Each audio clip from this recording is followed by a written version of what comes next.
তোমার 35 বছরের এক্সপেরিয়েন্স থাকার পরেও তুমি শাহরুখ খান হওয়ার পরেও যে তোমার প্রত্যেকটা ওই ব্লকবাস্টার হিট হবে তার কোনো মানে নেই।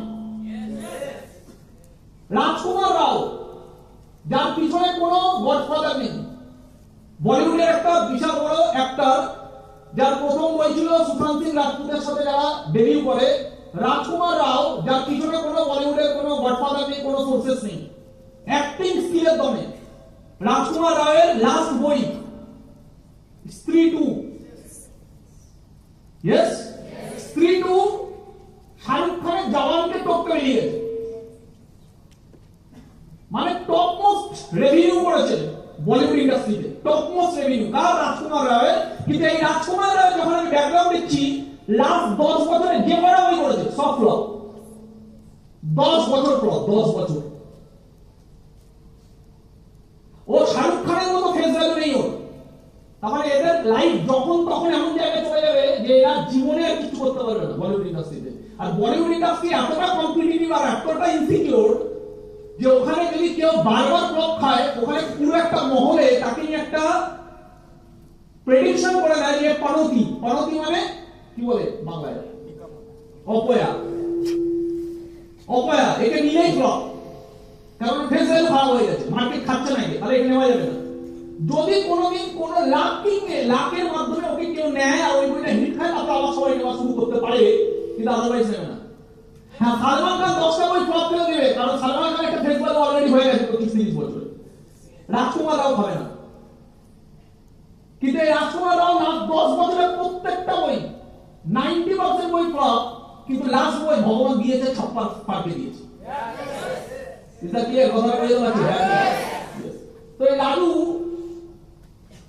এরা প্রথম দিন থেকে রেগুলার, প্রথম দিন থেকে সিরিয়াস, মোস্ট ফাটাফাটি ছেলে, খুবই ভালো ছেলে। আজকে যে জায়গায় দাঁড়িয়েছে খুব ভালো জায়গায় দাঁড়িয়েছে, কারণ ও আমার ভাইয়ের বয়সী, অলমোস্ট বিশুর যা বয়স হবে ওর তাই বয়স হবে। ও যেখান থেকে আছে সেখানে মার্কেটের অবস্থা তো খুব একটা ভালো না, ও যেখান থেকে আছে বাদ দিয়ে ওখান থেকে তো কাজের জন্য লোককে এখানে আসতো কলকাতায় অলমোস্ট। আমার ভাইয়ের বন্ধু বান্ধবদেরকে আমি যাদেরকে দেখি, একটা বন্ধু বান্ধবকে পাওয়া যায় না আমার ভাইয়ের বয়সে। আমার বন্ধু বান্ধবের কথা বলবো না, কারণ আমার বন্ধু বান্ধবের কোয়ালিটি আমার ভাইদের থেকে অনেক ভালো। আমাদের সময় এডুকেশন কোয়ালিটি পাতিমালেরও অনেক ভালো আজকে মার্কেটের তুলনায়, ডোন্ট মাইন্ড, মানে এটা এডুকেশন সিস্টেমের অবস্থা আজকে দিনে কিছু করার নেই। তো আমার ভাইয়ের একটা বন্ধু বান্ধবকে আমি দেখি না যে একটা ভালো পদের কাজ করে, চাকরির মধ্যে আমি দেখি না, আর যদিও করে খুব পাতি। এই আমি আজকে গাড়ি করে আসলাম, আমার ভাই একটা বন্ধুকে দেখতে পেলাম। আমার ভাই যখন ট্রেনিং এর নাম বারবার নেয়, সৌরভ ভট্টাচার্য, ওকে আমি জয়েন করেছিলাম। আমার ভাই বন্ধু কি করছে? সাইকেল নিয়ে দেখি, সাদা একটা জামা কাপড় পরে সাইকেল নিয়ে যাচ্ছে কাজ করতে। কিসে কাজ করে? এয়ারপোর্টে কাজ করে। কি লেভেলের কাজ করে? লেবারের কাজ করে, খুব পাতি লেভেলের কাজ। বেশি দিন করা যায় না সব কাজ, শরীরের অবস্থা যাচ্ছে হয়ে যাবে। এখন ওর বয়স কত? আমার ভাই থেকে 1-2 বছরের বড়, খুব বেশি ওর বয়স কত? 28 হবে। কতদিন করবে? 38 বছর বয়সের পরে কাজ করতে পারবে? এটা ক্লিয়ার? কথাগুলো বুঝতে পারছি হ্যাঁ কি না? তাহলে এই ছেলেটার বিজনেস হলো না কেন? সৌরভ ভট্টাচার্য অ্যাসোসিয়েশন, এতটা ক্যাজুয়াল হতে পারে মানুষ। 2টো ইনভাইট করেছিল জীবনে, 2টো। আমার ভুল ছিল যদিও, কারণ ওকে আমি জয়েন করানোর পর সার্ভিস দিতাম না। আমি ভেবেছি আমি একা শিখেছি, ও একা শিখবে। এবার আমি ওকে বলে দিয়েছি ইনভাইটিং কর, ফেল কর, শিখে যাবে। আর ওই ইনভাইটিং 2টো করেছে, এমন ফেল করেছে আর শেখেনি। ও আগে খতম। আর তার মধ্যে বন্ধু পাঠিয়েছিল কাদের সাথে?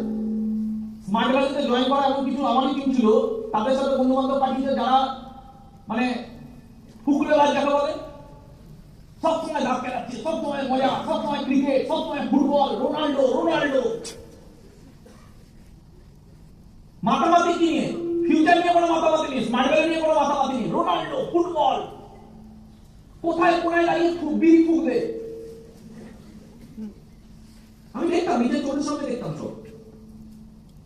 আজকে ওই বন্ধু বান্ধবদের পাঠিয়েছিল, সে ওই জায়গায়, ও ওই জায়গায়, ও ওই জায়গায়, সবার লাইফ আলাদা। আর এই সৌরভ ভট্টাচার্য যার সাথে বেশি মাতামাতি করতো, সে একটা সোর্স ধরে ভালো জায়গা পেয়ে গেছে। এবার তুই পা তোর বলে না। তো রাজু আজকে এই জায়গায় তার প্রথম কারণ আমি যদি বলি, আমার মনে হয় এটা পার্সোনালি আমি অ্যানালাইসিস করেছি, ঘটনা চক্করে ও তাদের সাথে বন্ধুত্বটা করেছিল বা তাদেরকেই ধরে রেখেছিল, যাদের খিদে ওর থেকে আরো 10 গুণ বেশি। রাকেশ বিশ্বাস।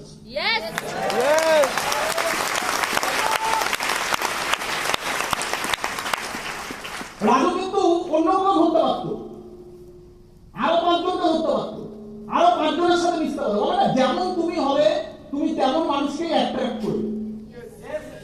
ও কিন্তু সবাইকে, কে এসছে, কে গেছে, কে ছেড়েছে, কে করেছে, ও সব কিছু দেখেনি। ও প্রথম দিন থেকে যেমন ছিল লাস্ট দিন অব্দি তেমনই থাকতে পেরেছে, বিকজ ওর যতটা ক্ষমতা, ওর যতটা ইচ্ছা, ওটাকে আরো বাড়িয়ে ফেলেছে। ওর থেকে 10 গুণ বেশি যে সিরিয়াস তার সাতটা ধরে। তার জন্য বাকিরা থেকেছে না থেকেছে এদের লাইফটা ভালো করেনি, কারণ ওই দুজন থেকে গেছে। কথাগুলো বুঝতে পারছি? তো জীবনে কার হাতটা ধরছি সব থেকে ইম্পর্টেন্ট জিনিস এটা। অ্যাসোসিয়েশন সব বদলে দিতে পারে। অ্যাসোসিয়েশন সব বদলে দিতে পারে। তাহলে আজকে আমার ভাইয়ের বয়সে আমার ভাইয়ের একটা বন্ধুকে দেখি না পদের কাজ করে। কেউ ক্যাটারিং করে, এখনো ক্যাটারিং করছে। 30 বছর বয়স হতে চলে এখনো ক্যাটারিং করছে। কি ফিউচার আছে? কেউ ইলেকট্রিকের কাজ করতে যায় লোকের বাড়ি বাড়ি, কেউ আছে ড্রাইভিং করে, ট্যাক্সি চালায়, কেউ আছে মামার ফলের দোকানে বসে। যে কটা বলছি আমার সবকটার মুখ আমার মনে করছে।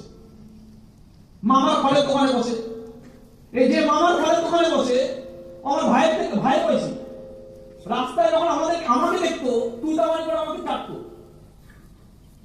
আমার থেকে 5 বছরের ছোট। ওই সময় ওরা বাচ্চা ছেলে, আজ থেকে নিয়ে 7-8 বছর আগেকার কথা বলছে। আমার থেকে তখন ছোট, আজ থেকে 7-8 বছর আগে আমার বয়স কত? আমার থেকেও 5 বছরের ছোট, 12-এ পড়ে হয়তো। ও আমাকে কাটে, তাও তুই দামানি করে। আমার মনে আছে আমি আমার বাড়ি থেকে একটু দূরে একটা জায়গায় বসে বসে ইনভাইটিং করছি ফোনে, ওখান থেকে বাইক নিয়ে যাচ্ছে। মামার পয়সা আছে, বাইক কিনে নিয়েছে। বাইক কিনে ও তখন ইমরান হাসমি। কেন ইমরান হাসমি বলে? ঋতিক রোশন বললাম না কেন? কারণ ও নিজেকে ইমরান হাসমি বলতো। ও নিজেকে ভাবতো ইমরান হাসমি, বলতো ইমরান হাসমি। ইমরান হাসমি কিসে এক্সপার্ট? চুম্মা। ইমরান হাসমি তো চুমু খেয়ে খেয়ে কোটিপতি হয়েছে। ও ফলের দোকানে বসে বাইক নিয়ে যাওয়ার সময়, কারিশমা বাইক নিয়ে যাওয়ার সময় আমাকে চেপে যাচ্ছে, আরে ওখানে ওখানেই বসে থাকবি। আমার বলছে, আমার ভাই বয়সী ছেলে, কোনো সভ্যতা ভদ্রতা নেই, বলে ওখানেই বসে থাকবি, মার্কেটে তোদেরকে ওখানে বসিয়ে দেবে, মানে ফুটপাতে। আজকে যখন ওর সঙ্গে দিয়ে মার্কেটিং করে যাই না,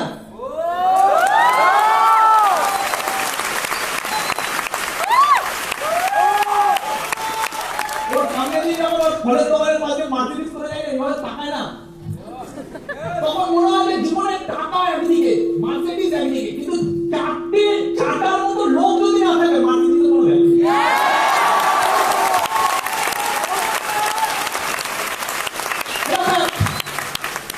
মার্কেটিং কিনে ভ্যালু নেই। তুমি আবার মার্কেটিংটা কিনবে, তোমার মা আসবে, বাবা আসবে, অনেকে থাকবে, কোথাও মজা নেই। ওই মজা আলাদা, কিন্তু ওই স্যাটিসফ্যাকশন আলাদা। যে তোমাকে অপমান করেছে, যে তোমাকে চেপেছে, তার সামনে বারবার মার্কেটিংটা নিয়ে যাওয়া, তারপর তাকে বারবার খুন করা। প্রতিদিন খুন করো, প্রতিদিন। আজ থেকে 3-4 বছর আগে ওদের কাছে ডিসি আমন্ত্রী নিয়ে ওকে খুন করেছি।